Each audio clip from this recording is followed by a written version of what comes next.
Hello and welcome to the Craft Beer Corner. For today's beer review, we're jumping into a beer from a brewer I believe we've only ever reviewed one of prior, and that is Haw River Farmhouse Ales. They're based in Saxapahaw, North Carolina. That's how I heard the name, and then when I saw the city, I was like, yep, I remember this one. This beer today is called Torn Paper Leaves, and it's a golden triple ale clocking in at 8.3% ABV.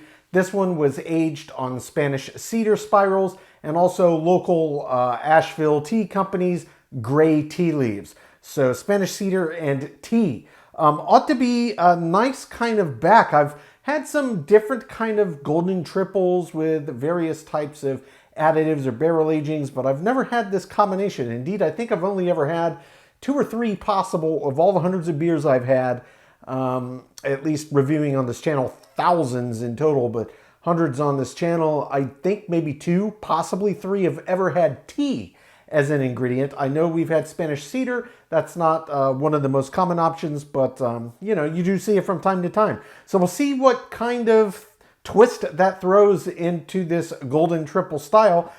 First, label art here. Just nice clean design. Says the name of the beer. Tells you a bit about it, exactly what they put in there. So you don't really have to hunt around for it. That's always nice. And it's always nice when they give you full information up front and center. So we're going to get this cracked.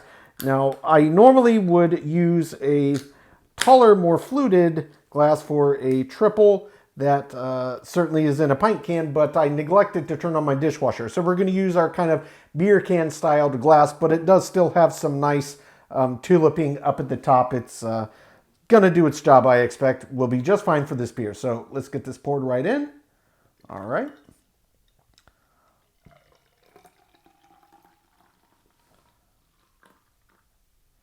This glass makes it really, really nice to see color, and it's just so easy to pour into. This kind of beer style glass, which was a birthday present from one of my, Christmas present from one of my brothers, which he got at the Mills River bottle shop at Sierra Nevada. So yeah, visually, very much a classic triple. This is exactly what I think of and expect to see when I picture it. See, I'm still trying to fight the habit of holding this right in front of my face. I know it blocks it on the camera. Without the bright set lights, I don't know if you can really tell on the camera the extent to the depth of the golden yellow, but this is very much classic golden triple color. It looks fantastic. This one formed a pretty good head here too. I can see a little bit of carbonation kind of rushing up the sides, but it's mostly settled down, did its thing to form the head, looks nice and creamy, and it's just stopped there. So let's get right up over this beer for a sniff. Oh yeah, wow. This does smell like a big beer. You know, Belgian triple. I keep saying that. Golden triple. 8.3% ABV. You would maybe expect it would be a little higher, but this has a classic triple golden nose on it, be it Belgian or otherwise. It's big. It's almost got this underlying boozy sense to it on the aroma. Very common with these beers, but it smells really, really nice. It smells big. The nose on this smells like a European golden triple. It really, really does. Big beer. The aroma is big. It really pops off of this. The underlying tea, you can get a little bit of that in there, but it's really dominated by the yeast and the malts in this. That's what's really popping out of the glass. Not really picking up any notes of that Spanish cedar either. It smells very distinctly and very intensely of that classic golden triple with just a little suggestion of that tea. But it's very pungent. It looks beautiful. Had to settle down a pretty good bit here. Still nice little floaty on top. So let's just jump right in, see what this one's about.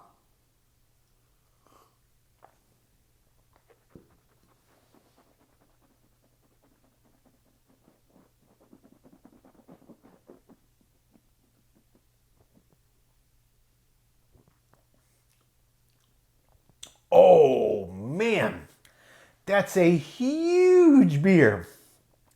Flavor intensity is really, really big, like unexpectedly big. I mean, a golden triple is normally going to be pretty big and in your face in terms of flavor, but the additives that they put in this are absolutely front and center, mixed with the underlying beer itself. And I can already tell you that the balance on this, for what they added, what it is, what they did with it, is spot on. Everything I got immediately on first sip, just the bam, big intensity of that classic, this taste like a European brewer could have made this Golden Triple. It really does. It's that classic, distinct, big beer. There is a little suggestion of a booziness to it. It is a big beer style, but it's subtle just like it is in most Golden Triples.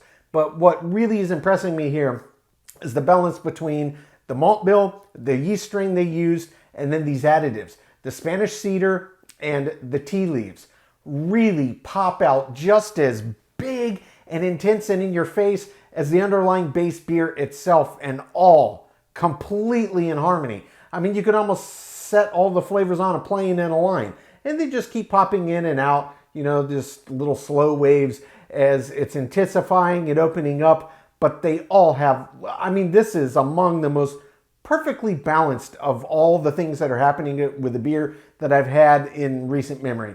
I mean, I like different balances, and generally, you know, a beer that's balanced well, I'm going to enjoy, but this almost tastes like equal parts across the board. Equal parts malt, yeast character, Spanish cedar, tea. Like, it's just all boom. It's there on that same level playing field, and it just lets it kind of slowly ebb and flow. Nothing vying for attention at all. It's all big. It's all big. It's in your face, and it's absolutely delicious. So when I saw this beer pop up in Tavour, I said, oh, Golden Triple, you know, those you can't grab every day. And then I saw what this brewer did with it. I said, that's an interesting combination. And I got to say, in this beer style, it really works. It's a big, bold, pungent flavor combination that really does require the right beer style to stand up to it. And I think that a Golden Triple was a wonderful base beer style choice to pair with this added Spanish cedar and the tea leaves. It's absolutely fantastic. Huge beer. So, body and mouthfeel on this Golden Triple. It's 8.3. Perhaps that's lower than what you might expect on something being called a triple, but that's certainly in the wheelhouse of range. And, you know, with all styles, it comes down to kind of brewer choice in general of how they want to make their classifications.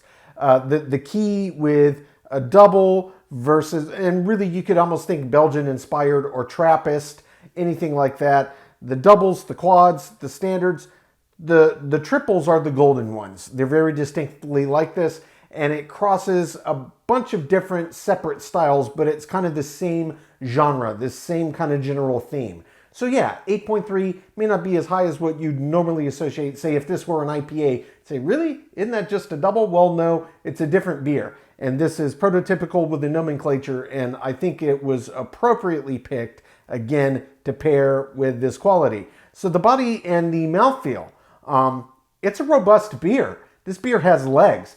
Golden Triples, in general, are going to be pretty big beers. They have big aromas, they have big flavor profiles, nice warming sensation, a little bit of a booziness.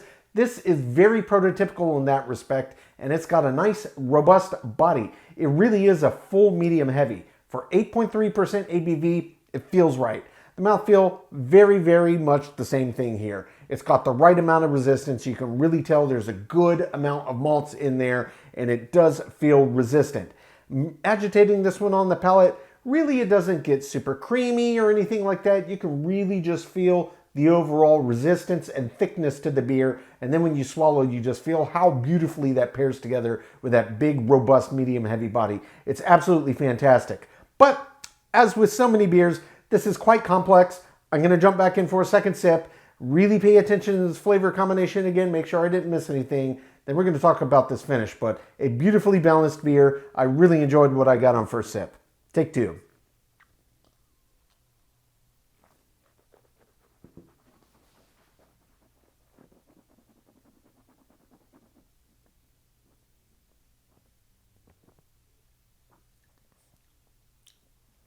It's huge. It's huge. It's Golden Triple. It's yeast characteristic. It's Spanish cedar. It's tea. I mean, it really does just hit you all in a row. Bam, bam, bam, at that same intensity. And it stays there. Even as the intensity of the flavor crests and falls back down, it maintains that balance. So it's almost like it's not a bell curve so much as it is just a straight line that moves up and down with all of these flavor characteristics moving together. It's rare to get a beer that's like that, but this one very much is. I gotta say, that is an art to balance everything that perfectly to get it all just in alignment. I mean, well done. Well done, Haw River. Unbelievable. So am I getting anything new on the second sip? Yes. I was really paying attention to the additives and the base beer style when I got on first sip, but on second sip, re-intensification, and my brain's already processed all of that, so now I'm picking up some subtle nuances that I didn't notice before. There's a little bit of slight, almost like lemongrass kind of notes coming out of it that particularly are present on the back end, roughly around the 15-20 second mark. After the intensity dies down and it starts to descent to the finish, it's kind of popping in there. And then in tandem with that, there is some underlying, it's almost like pink peppercorn notes and kind of grass notes. And grass being distinctly different from lemongrass. So yeah, there's a lot of subtle kind of herb and herbaceous qualities popping out of this that I didn't catch on the first sip, but it's very, very nice. That easily could be coming out of the yeast. It easily could be coming out of how the Spanish cedar blends with the yeast and the malt bill, or it could be even popping out of the subtle characteristics of the tea and the combination of how that all works together. But it's very nuanced, it's very layered. In terms of the overall length of the finish, this one's long. Golden triples are not always long. In general, I would say they're not a super long, intense finish beer style, but this beer has such intensity of additives that it really does linger on the palate. And I would also be remiss if I didn't mention this, which is very much not the norm on a golden triple, does have actually a pretty impressive kick of bitters. If I were to guess, I would say it's probably somewhere in the 30 to 40 IBU range, which for a golden triple, not the norm, but you do still get a nice kick of bitters. So there's tons of multi-layering and faceting on this beer. But yeah, finish longer than average. It's really the pungent kind of lingering tea and cedar in tandem with those kind of herbal accents that you don't really get on the front, but open up around the 15-20 second mark. And they really do linger long after each sip. I'm talking 2 minutes, easy, and they're still very discernible. And yet again, still extremely even in terms of their balance. The other thing that's a little bit different about this beer you don't normally get in a golden triple is there is actually a little bit of a drying effect on this one. I noticed this on the first sip, and I noticed it again on the second sip. It's a little more pronounced, but it pops in right about a minute after each sip, and it's actually a relatively substantial amount of drying, and it happens right on the front of the palate for me. But a big, big beer. This is a big beer with really interesting additives that they did to it. And I think this is just masterfully executed. I'm going to take my time, sip on this one, come up with my scores. When we come back, we will get this beer ranked from top to bottom.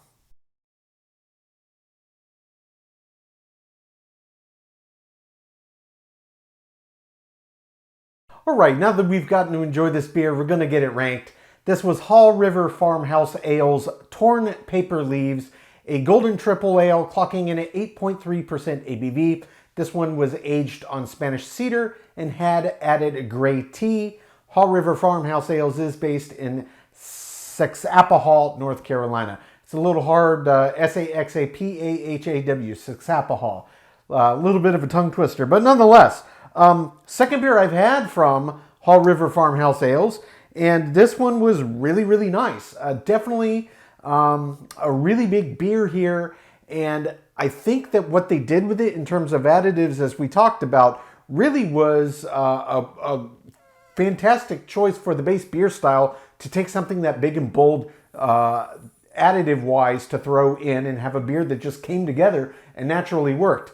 Backbone as big as a golden triple absolutely was the smart play here, and it made for a really big, really impressive beer.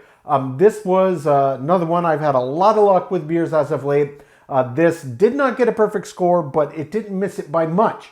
There was only one category that did not get a perfect 10 out of 10, and that on this one was the head and the retention. This one actually did a pretty good job. It formed a pretty nice head that was relatively creamy up front, and it had pretty decent staying power, but not quite as long as I anticipated, especially for how relatively rich and thick that it formed in the beginning. Make no mistake though, it was certainly above average, and this is really just a minor nitpick. It is what it is, but the head and retention gets an 8 out of 10, which brings the total score on Haw River Farmhouse Ales Torn and Paper Leaves to a 98 out of 100. So yeah, just a really big beer. I've had two from Haw River Farmhouse Ales. It's been a while since I had the first one. The second one, this is a beer that I think if you're really into big, bold, pungent beers, you're gonna love it. If you're not into beers that are quite as intense on the flavor profile, or even more specifically, if you don't like beers that have very big intensity of woods from aging, that woody nature, in this case Spanish cedar, maybe this isn't for you. Same thing with the tea, because it was all very big, bold, in your face and pungent. If any of that is something that you're kind of on the fence or, I could take it or leave it, this may be a little bit too intense for you. But if you like all of the additives and you like these big beers, and indeed you like a Golden Triple or a Belgian Golden Triple or a Belgian Triple, however you want to categorize it, then yeah, I think you're absolutely going to love this. This was a big in-your-face beer for big in-your-face beer lovers, and I absolutely loved it. You know, I grabbed this from Tavour, just like the first beer from this brewer. I'm hoping to grab some more, and very, very soon I am finally, after all these years, going to be moved up into the area anyway, in the Asheville, North Carolina area. So I will be checking out all of these nice smaller craft brewers when I get up there, and hopefully have an easier time to get my hands on some of them. But this one, I absolutely loved. Folks, that's today's review. As always, I do sincerely appreciate you tuning in today. Please don't forget to like, comment, and subscribe. If you want to stay in the loop when our videos go live, just turn on your notifications, hit the bell icon. It's right next to the subscribe button. Until next time, keep it beer, keep it craft. We'll see you on the next one. Cheers.